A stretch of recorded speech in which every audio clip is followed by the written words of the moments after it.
O efeito fotovoltaico.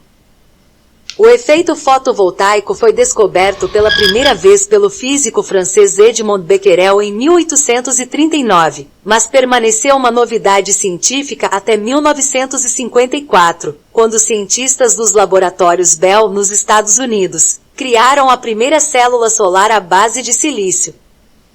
A primeira aplicação prática da energia solar fotovoltaica foi para alimentar satélites no final dos anos 1950 e 1960. Embora muito caro na época, era a maneira mais prática e segura de alimentar satélites por longos períodos de tempo. Seus usos extensivos em aplicações espaciais continuam até hoje. Aqui são mostrados o telescópio Hubble, a Estação Espacial Internacional, o Mars Rover, todos alimentados por energia solar fotovoltaica. Uma das grandes atrações da energia solar fotovoltaica é a sua versatilidade. As aplicações variam de calculadoras a satélites.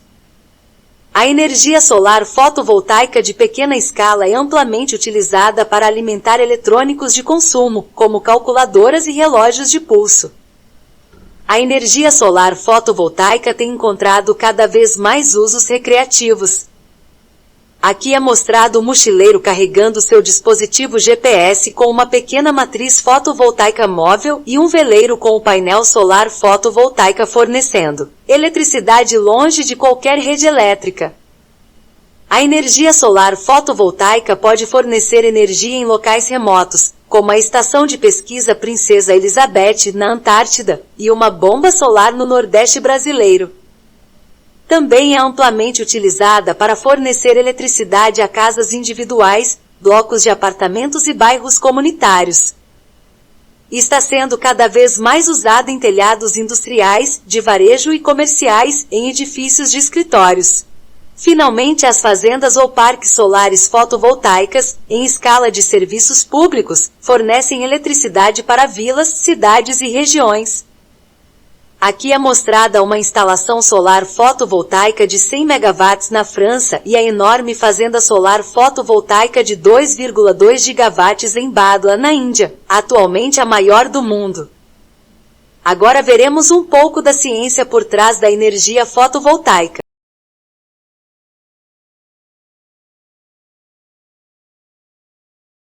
Muitos acharão esse detalhe interessante e informativo, mas para outros, ele pode se enquadrar na categoria de muita informação. Se você se encontrar na segunda categoria, você pode pular o material mais técnico, mas certifique-se de entender o fenômeno básico. Como vimos, a luz pode ser vista como consistindo em partículas de energia, chamadas fótons.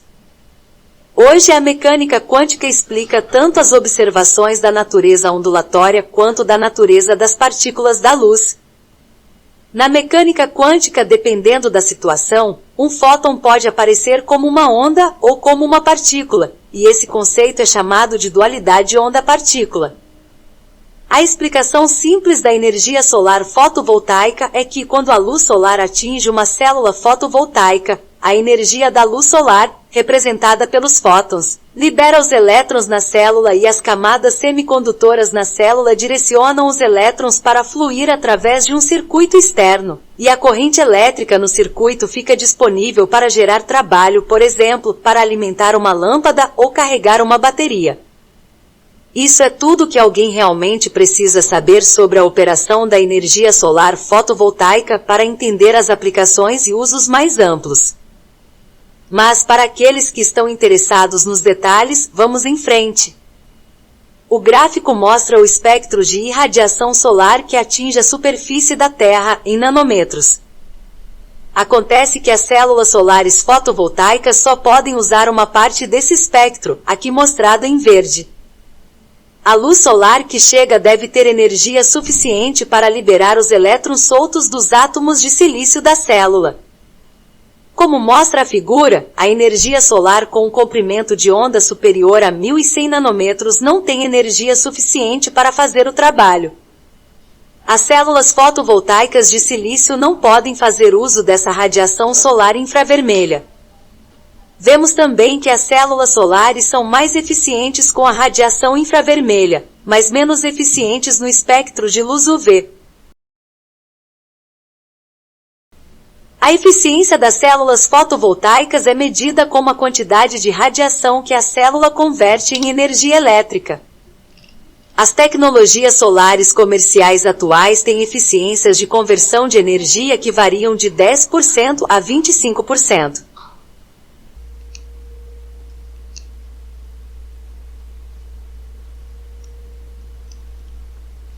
As células solares fotovoltaicas comerciais são projetadas com 2 camadas de silício, ou germânio, ou galho, que é um material semicondutor. A camada do tipo N é dopada a fósforo, que tem uma superabundância de, dando uma carga elétrica negativa.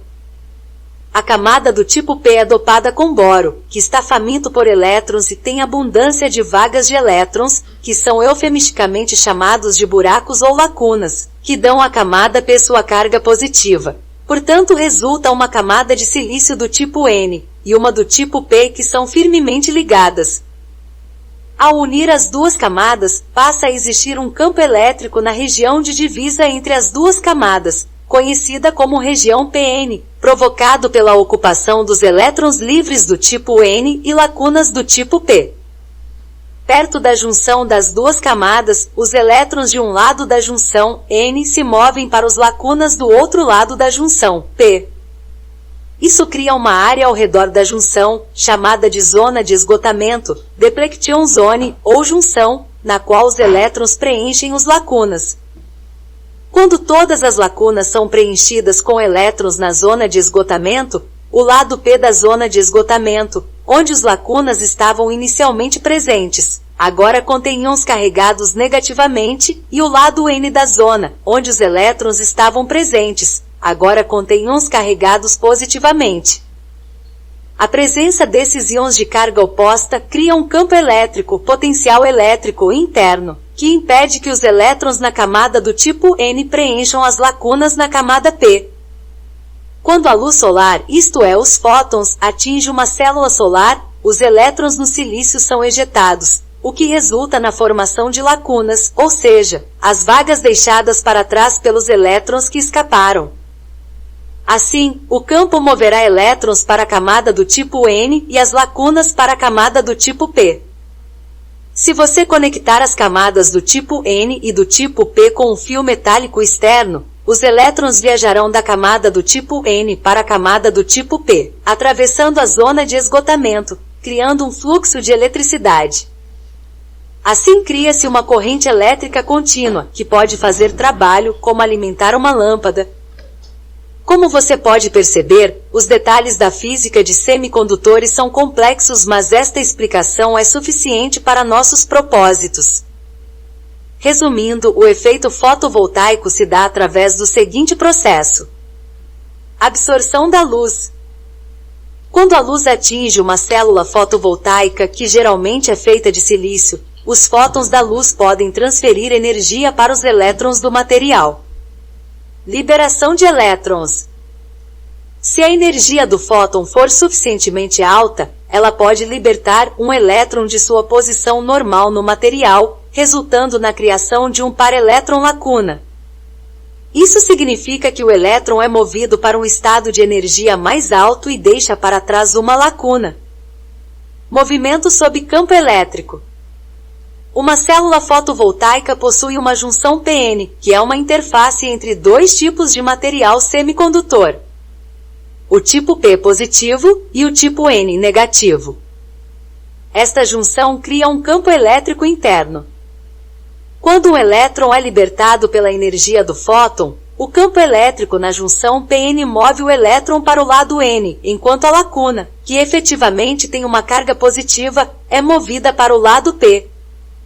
Criação de corrente elétrica.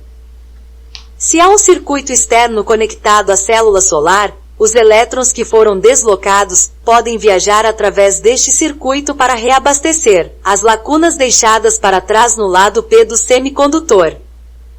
Esse movimento de elétrons através do circuito externo forma uma corrente elétrica. Tensão na célula. Além de gerar uma corrente, a célula fotovoltaica também desenvolve uma tensão, tornando-se uma fonte de energia elétrica. A combinação de corrente e tensão resulta na potência elétrica gerada pela célula.